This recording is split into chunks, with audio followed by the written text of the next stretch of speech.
नमस्कार दोस्तों, study with Amrish में आप सबका बहुत बहुत स्वागत है। शिक्षण जगत से कुछ सूचनाएं प्राप्त हुई हैं, आइए देखते हैं। पहली सूचना है कि शिक्षा मंत्री बोले फाइनल ईयर के एग्जाम होंगे, छात्रों के भविष्य को देखते हुए लिया फैसला।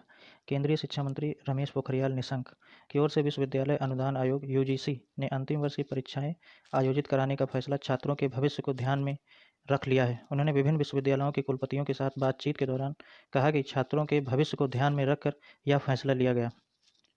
तो केंद्रीय शिक्षा मंत्री रमेश पोखरियाल निशंक ने कहा है कि विश्वविद्यालयों के अंतिम वर्ष की परीक्षाएं आयोजित कराई जाएंगी। उन्होंने कहा कि इस फैसले से छात्रों के भविष्य में कोई परेशानी न हो, इस बात का खास ध्यान रखा गया है। विश्वविद्यालय को ऑनलाइन, ऑफलाइन या इन दोनों के मिश्रित माध्यम से परीक्षा संचालित कराने का विकल्प दिया गया है। शिक्षा मंत्री जी ने कहा कि छात्रों के भविष्य में कोई परेशानी न हो, इस बात का खासा ध्यान दिया गया है। विश्वविद्यालयों को ये बताया गया है कि वो जिस प्रकार से भी एग्ज़ाम संचालित करा सकें, उस तरह से कराएं, चाहे ऑनलाइन चाहे ऑफलाइन। क्या डीएलएड के अंतिम वर्ष की परीक्षा सितंबर में? गौरतलब है कि कुछ समय पहले 6 जुलाई को यूजीसी ने परीक्षा से संबंधित दिशा निर्देश जारी कर विश्वविद्यालयों को अंतिम वर्ष अंतिम सेमेस्टर की परीक्षा सितंबर के अंत तक ऑनलाइन, ऑफलाइन या इन दोनों के मिले जुले रूप में संचालित कराने को कहा था। कुछ जो मेन बात इसमें है वो ये है कि कुछ बच्चे जो है कोर्ट चले गए थे एग्ज़ाम को लेकर कि कोविड-19 के चलते हमारे एग्ज़ाम ना कराए जाएं और हमें प्रमोट कर दिया जाए। लेकिन कोर्ट बोला कि जो है आपके ऊपर भी सरकार है, सरकार के विभाग हैं और शिक्षा विभाग जो फैसला लेगी वो आप लोगों के भविष्य को देखते हुए लेगी। तो सारा फैसला वो शिक्षा विभाग पर छोड़ दिए थे, कोर्ट छोड़ दिया था। उस हिसाब से देखा जाए तो डीएलएड का भी अंतिम वर्ष की परीक्षा सितंबर के अंत तक होने की संभावना है या अक्टूबर में संभावित है। चलिए अगली खबर देखते हैं क्या है। एमपी में अब दूसरे प्रदेश के बच्चों को रोजगार नहीं।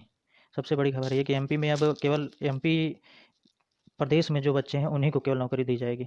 एमपी मध्य प्रदेश सरकार ने आज राज्य के युवाओं के हित में एक महत्वपूर्ण कदम उठाते हुए एक बड़ा निर्णय लिया है। प्रदेश में अब आने वाले दिनों में नौकरी को लेकर नए नियम बनाए जा सकते हैं, जिसके तहत सिर्फ प्रदेशवासियों को ही राज्य में सरकारी नौकरी करने के अवसर मिलेंगे। राज्य के बाहरी लोगों को यहाँ आवेदन करने से वंचित रखा जा सकता है।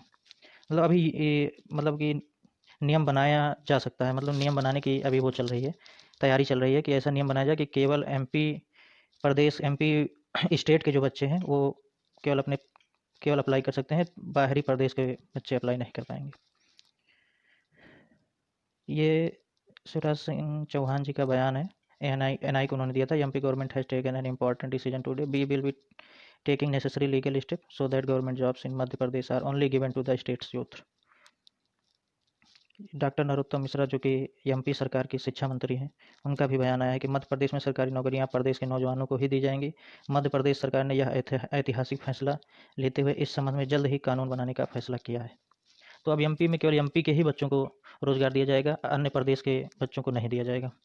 जैसे पहले था कि जो नियम है कि भारत के किसी भी प्रदेश में अब जॉब के लिए अप्लाई कर सकते हैं, लेकिन मध्य प्रदेश सरकार अपना एक अलग नियम लाएगा जिससे वो केवल अपने ही प्रदेश के नौजवानों को रोजगार दे सके।